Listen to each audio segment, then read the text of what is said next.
Wanita uruk asli melihat hutan itu sangat bernilai. Tumbuhan semula jadi yang tumbuh bukan sekadar tumbuhan yang tak berguna. Dari pokok, daun yang nampak biasa, wanita uruk asli jadikan ubat penawar pelbagai penyakit. Kemusnahan hutan demi pembangunan telah merosakkan herba yang berguna, menyebabkan kehidupan dan kesihatan wanita uruk asli semakin terjejas. Kepupusan hutan ni bermula dah hampir 20 tahun dah, masa itu umur dalam 30 lebih gitu lah. Memang dah nampak kepupusan tu, kemusnahan hutan. Bermula daripada itu memang keadaan kehidupan orang asli macam binatang terancam.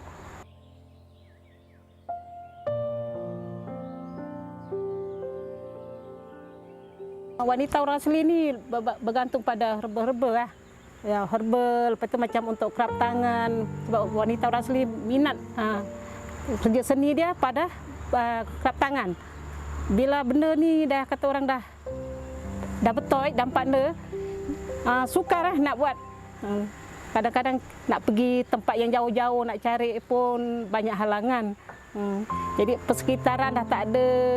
Contoh macam amai terpaksa tanam sendiri. Itu pun tak semua yang ada yang amai tanam, yang boleh hidup aja yang amai tanam. Nak untuk kegunaan lah, nak buat kerap tangan. Macam herba-herba hutan ni memang kata orang memang tak ada. Boleh kata sekarang ni, zaman ni sekarang ni bergantung pada benda-benda di bandar aja.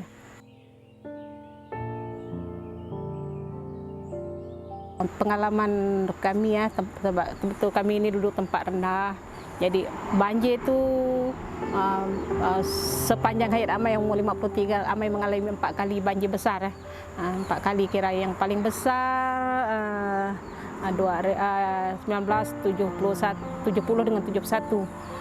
Yang ketiga ada 2006, lepas tu keempat 2007. Yang ni semalam tak memang amat mencabar. Kita rasa sedih, kata orang tengok hujan tak terlalu banyak pun dah banjir. Puncanya kita sudah kata orang tempat tadahan air itu dah betul, air itu kata orang menderas keluar ke sungai. Kalau dulu kita ada tempat tadahan air, contoh dalam payak, sekarang ni payak dah kering tak baik. Dia buat parit terus ke sungai, air terus lajak ke sungai. Jadi penempatan penduduk itu habis. Jadi kata orang penduduk yang duduk kawasan rendah ni terkesan. Hasil tanaman pun habis, ternakan pun musnah, harta benda pun musnah. Memang kata orang berat mata mandang berat lagi bau memekul. Kawan tengok tu benda tu macam enteng, senang, tapi hakikat yang mengalami itu berapa terseksanya. Nak pulih balik lepas banjir itu pun makan masa. Bukan sebulan dua, kadang-kadang sampai setahun 2 tahun. Tiap tahun, ketika air sungai bertukar jernih kehijauan mengikut kitarannya adalah detik bahagia bagi uruk asli. Musim air hijau sangat penting kerana terdapat kepercayaan yang telah diamalkan oleh nenek moyang Encan dan merupakan lubuk rezeki bagi masyarakat uruk asli. Dulu air hijau setahun 2 kali. Sekarang dah air hijau dia tak ngikut musim dah. Setahun sampai 5-6 kali pun ada air hijau.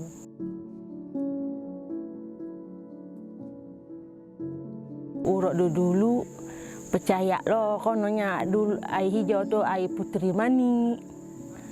Encak ngaduh puteri apa? Puteri gunung Belesuk, Turuk Mani.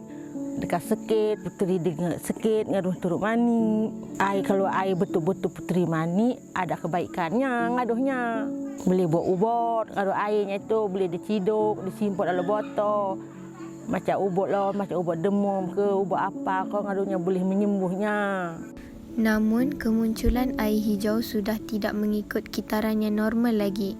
Kemunculan air hijau yang dulu mampu bertahan lama sehingga 2 ke 3 bulan semusim, kini hanya mampu bertahan 2 ke 3 hari saja.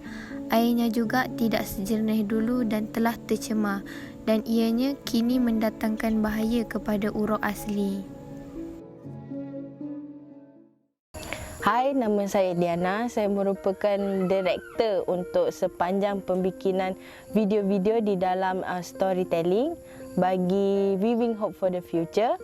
Hai, saya Eliana dan saya merupakan editor untuk video pada kali ini.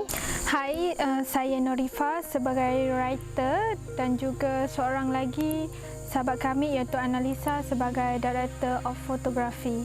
Jadi pengalaman yang kami dapat tu memang sangat hebat, sangat gembira sebab kami belia orang asli, belajar sendiri macam mana nak pegang kamera, nak dapatkan rakaman yang bagus, nak buat skrip. Jadi benda-benda tu semua kami belajar, kemudian kami nak sampaikan di dalam video yang kami buat ni supaya mesej yang kami nak tu dapat dibawakan dengan baiklah. Jadi seronok kita apabila kita belajar benda-benda yang baru macam ni, dan saya rasa sangat banggalah, dan juga ahli kumpulan yang lain juga merasakan benda yang sama sebab kami berjaya membuat video yang mewakili cerita-cerita orang asli.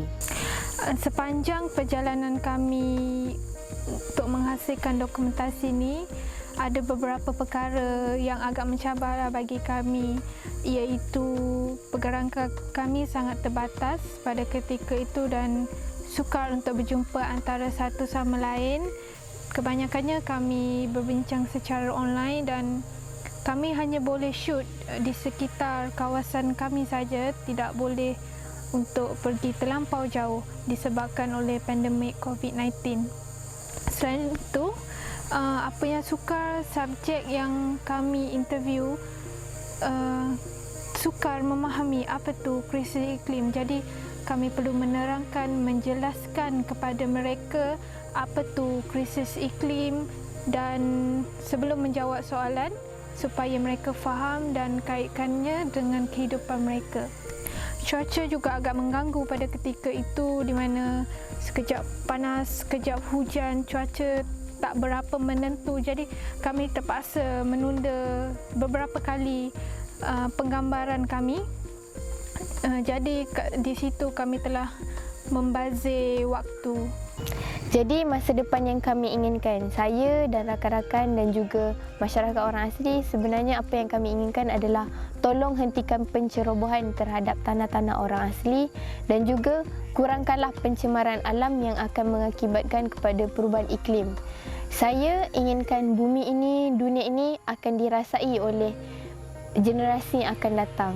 Jadi bila dipersoalkan berkenaan dengan pencerobohan tanah atas dasar untuk pembangunan dan ekonomi orang asli, sebenarnya kami masyarakat orang asli sangat-sangat tidak menolak pembangunan, tapi pembangunan yang kami inginkan adalah pembangunan yang secara mampan dan lestari, di mana pembangunan ini diwujud tanpa memusnahkan alam semula jadi dan hanya mengakibatkan kerosakan hanya pada tahap minima terhadap alam semula jadi.